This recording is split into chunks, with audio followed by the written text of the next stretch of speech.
ಚಾರರಾಡಿದಂತಹ ವರ್ತಮಾನವನ್ನು ಆಲಿಸಿ ಗಂಗಾ ನದಿಯನ್ನು ಉತ್ತರಿಸಿ ಋಷಿ ಮುನಿಗಳ ಆಶ್ರಮ ಪ್ರದೇಶವನ್ನು ಬಂದು ಸೇರಿದೆ. ನಾನೇನನ್ನ ನೋಡುತ್ತಾ ಇದ್ದೇನೆ, ಜಂಜಾವಾತಕ್ಕೆ ಸಿಲುಕಿರುವಂತಹ ಕದಳಿಯ ವನವೊಂದು ಚಲ್ಲಾಪಿಲ್ಲಿಯಾಗಿ ಬೀಳುವ ಹಾಗೆ ಯಾವ ಯೋಧನಿಂದಲೂ ಭೇದಿಸುವುದಕ್ಕೆ ಅಸಾಧ್ಯವಾಗಿರುವಂತಹ ಅಯೋಧ್ಯೆಯ ಸರ್ವ ಸೇನೆ ಧರಾಶಾಯಿ ಆಗಿದೆಯಲ್ಲ.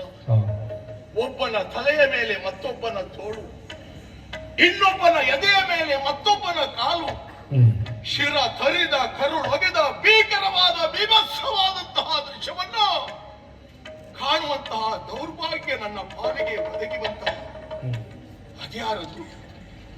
ಒಂದು ಸಂದರ್ಭದಲ್ಲಿ ಮಾತೃ ಪ್ರೇಮದ ಹಿರಿಮೆಯನ್ನ ಮೆರೆಸಿರುವಂತಹ ಭರತ ತೆರೆಯಲ್ಲಿ ಒರಗಿದ್ದಾನೆ.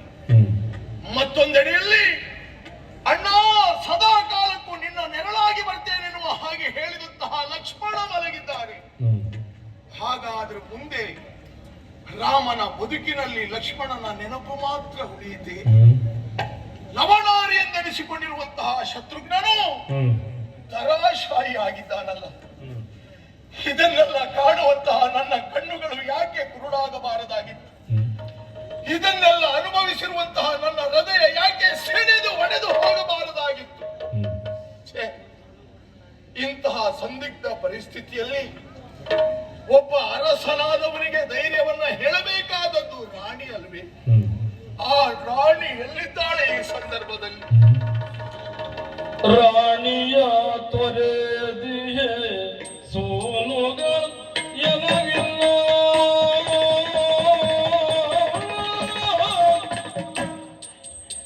ರಾಣಿಯ ತೊರೆದಿಯೇ ಸೋನುಗ ಎನಗಿಲ್ಲ,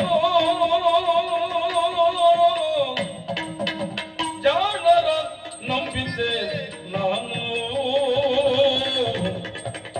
ಜಾಣರ ನಂಬಿದ್ದೆ ನಾನು, ಪ್ರಾಣ ಸಮಾನರ ಹಾನಿಯ ಕಂಡಾಯ್ತು, ಪ್ರಾಣ ಸಮಾನರ ಹಾನಿಯ ಕಂಡಾಯ್ತು, ಛೋಡಿ ಭಾರತ ಆದಿಯನ್ನು. ಗಂಡನಿಗೆ ಧೈರ್ಯವನ್ನ ಹೇಳಬೇಕಾದವಳು ಹೆಂಡತಿ, ಆದರೆ ಎಲ್ಲಿದ್ದಾಳೆ ನನ್ನ ರಾಣಿ? ಜನ ಅಪವಾದದಿಂದ ದೂರ ಇರುವುದಕ್ಕಾಗಿ ತಮ್ಮನಾಗಿರುವಂತಹ ಲಕ್ಷ್ಮಣನ ಮೂಲಕ ಅಡವಿಗೆ ಅಟ್ಟಿದವನು ನಾನು. ಈಗ ನನಗೆ ಸಮಾಧಾನ ಹೇಳುವುದಕ್ಕೆ, ನನ್ನ ಕಣ್ಣೀರನ್ನು ಒರೆಸುವುದಕ್ಕೆ ನನ್ನ ರಾಣಿ ಬೇಕು ಅಂತ ನಾನು ಹಂಬಲಿಸಿದ್ರೆ ಏನು ತಿಳಿಯದೆ ಹೋದಂತಹ ಅವಳಿಗೂ ಇಲ್ಲಿಗೆ ಬಂದು ಧೈರ್ಯ ಹೇಳುವುದಕ್ಕೆ ಹೇಗೆ ಸಾಧ್ಯ? ತಂದೆಯಾದವ ಕಷ್ಟದಲ್ಲಿರುವಾಗ ಮಕ್ಕಳು ಬಂದು ಅಪ್ಪ ನಾನಿದ್ದೇನೆನ್ನುವ ಹಾಗೆ ಎದೆ ತಟ್ಟಿ ಆಡಬೇಕು. ಹೆಂಡತಿ ಜೊತೆಯಲ್ಲಿಲ್ಲ, ಇನ್ನು ಮಕ್ಕಳು ಹೇಗೆ ಬರುವುದಕ್ಕೆ ಸಾಧ್ಯ ಉಂಟು? ನನಗೆ ಮಕ್ಕಳಿಲ್ಲದೆ ಹೋದ್ರೂ ಕೂಡ ನನ್ನ ತಮ್ಮಂದಿರ ಮಕ್ಕಳನ್ನೇ ನನ್ನ ಮಕ್ಕಳು ಅಂತ ಭಾವಿಸಿದವನು ನಾನು. ಭರತನಿಗಿಬ್ಬರು, ಲಕ್ಷ್ಮಣನಿಗಿಬ್ಬರು, ಶತ್ರುಘ್ನನಿಗಿಬ್ಬರು, ಒಟ್ಟು 6 ಮಂದಿ ಮಕ್ಕಳು ಬಂದು ದೊಡ್ಡಪ್ಪ ದೊಡ್ಡಪ್ಪ ಎನ್ನುವ ಹಾಗೆ ನನ್ನ ಅಂಕೆಯನ್ನು ಏರಿದವಾಗ ಒಂದು ಕ್ಷಣ ಮುದ್ದು ಮಡದಿಯಾದಂತಹ ಸೀತೆಯನ್ನೇ ನಾನು ಮರೆಯುತ್ತಾ ಇದ್ದೆ. ಆದರೆ ಅಂತಹ ಮಕ್ಕಳು, ಅಂತಹ ನನ್ನ ತಮ್ಮಂದಿರು ಈ ಕ್ಷೇತ್ರದಲ್ಲಿ ಹೆಣವಾಗಿ ಬಿದ್ದಂತಹ ಆ ಒಂದು ಭೀಕರವಾದಂತಹ ದೃಶ್ಯವನ್ನ ಕಾಣುವ ಹಾಗಾಯ್ತಲ್ಲ. ಕ್ಷೋಣಿ ಪಾಲಕನಾಗಿರುವಂತಹ ನಾನು ಅವರನ್ನೆಲ್ಲ ಸಂರಕ್ಷಿಸಿಕೊಳ್ಳಬೇಕಾಗಿತ್ತು. ಆದರೆ ಅವರನ್ನೆಲ್ಲ ರಕ್ಷಿಸಿಕೊಳ್ಳುವುದಕ್ಕಾಗದೆ ಹೋದಂತಹ ನಾನೊಬ್ಬ ಕ್ಷೋಣಿ ಪಾಲಕನಾಗಲಿಲ್ಲ. ಈ ಕ್ಷೋಣಿ ಪಾಲಕನಾಗಿ ಹೋದೆನಲ್ಲ, ಕ್ಷೋಣಿ ಪಾಲಕನಾಗಿ ಹೋದೆನಲ್ಲ. ಈ ರಣದಲ್ಲಿ ನನ್ನವರೆಲ್ಲ ರಘುವಂಶ ತಿಲಕರಿಂದಿನ ರಣದೇ ಅಳಿದರೆ ರಘುವಂಶ ತಿಲಕರಿಂದಿನ ರಣದೇ ಕಳೆದೆ ಮನೋವಂಶ ಪುಣ್ಯದೇಳಿಗೆಯ ಸಿರಿ ಮನುವಂಶ ಪುಣ್ಯದೇಳಿಗೆಯ ಸಿರಿ ಉಳಿದರೆ ದೌರ್ಭಾಗ್ಯವು ಕಾಣಲೆಂದನು.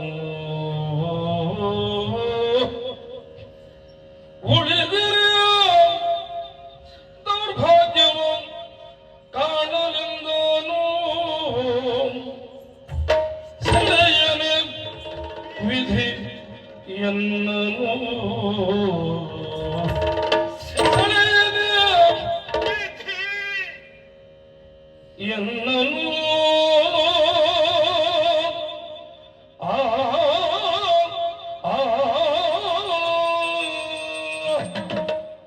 ಅಳಿದರೆ ರಘುವಂಶದ ತಿಲಕರಿಂದಿನ ರಣದಿ, ಅಳೆಯಿತೆ ಮನುವಂಶದ ಏಳಿಗೆಯ ಸಿರಿ. ಎಣ್ಣೆ ಬತ್ತಿದ ಮೇಲೆ ದೀಪ ಆರುವ ಹಾಗೆ, ಜಲ ಬತ್ತಿದ ಮೇಲೆ ಕೆರೆ ಬರಡಾಗುವ ಹಾಗೆ ಸೂರ್ಯ ವಂಶದ ಪುಣ್ಯ ಜಲ ಬತ್ತಿತು.